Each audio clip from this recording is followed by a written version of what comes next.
Congressman Jim Renacci, who joins us now, Republican from Ohio. He is on the House Ways and Means Committee. Should we be worried, Congressman, that this was an extremely narrow vote? Well, I think anytime, Stuart, you're looking at a budget and people have to put votes up here in Washington, they're going to make decisions and they're going to want to be accountable to the people back home. So we're looking at a Senate budget. It has a $1.5 trillion hole in it. That concerns some people. We're looking at a Senate budget that's assuming they're going to eliminate the state and local income taxes and tax reform. There were some that said no on that. But in the end, Stuart, what I tell everybody, these budgets never get followed anyway. If since 1974 we haven't followed a budget. And even when we balanced the budget in the 1996s, it was just luck because we had the tech boom, which just blew up the revenue to where we were growing it 5.5 and 6%, something we don't see anymore. We're lucky to get to 3.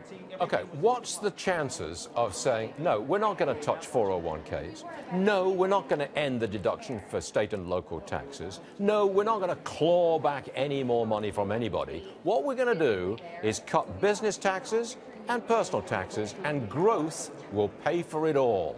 Any chance of that happening? Well, I wish that was the case. I'm actually a supporter of that because anytime you put some other things, you're just pushing the burden somewhere else. Again, so I've said all along, tax cuts shouldn't be paid for. We need to be looking at our expenses. We need to be looking at what's driving the debt, which is our mandatory spending. I continue to say that all the time. Until this Congress or past Congress or future Congress start to deal with mandatory spending, we're never going to be able to balance it. But isn't it bedrock republicanism? You cut taxes, you grow the economy, pays for itself. Which section of the Republican Party is going off base here? Well, there are some that want everything to be deficit neutral. I understand that. I'd like to be the one. I'd like to see us grow the economy, get as much growth as we can, and then start looking at mandatory spending cuts. Sir, I'm sorry to keep interrupting you, but what's the point of tax cuts, tax reform that doesn't grow the economy? If you claw back more money, give some here, claw it back there, you don't stimulate the economy. I agree with you. But look, we do have some deductions that we need to look at. Again, when you double the standard deduction, Stuart, 95% of the people will not be itemizing anyway. Now, I realize there's some heavy states with heavy taxes, but I think we need to look at the legislators in those states. Why are those state taxes so high?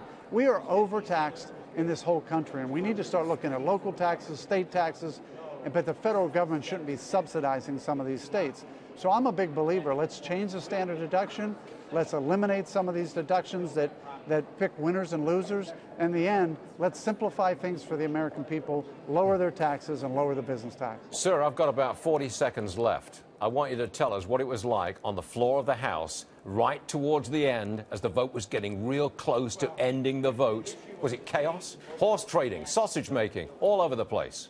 Well, one thing I will tell you after being here for 6.5 years, Stuart, is that vote probably would not have went to the floor if there weren't enough votes to pass it. That's only happened one time since I've been here. You know, the whip is pretty good at making sure there's enough votes, and I'm pretty sure that when we walked on that floor, although it was going to get tight, there's some people wait at the end, but there was enough votes to pass it. Jim Renacci, I want to thank you very much for being on the show so frequently to guide us through the budget and the tax cut whole idea. And we do hope that we'll just cut taxes and grow the economy to pay for it. Jim Renacci, everyone, good man. Thanks for joining us, sir. Appreciate it.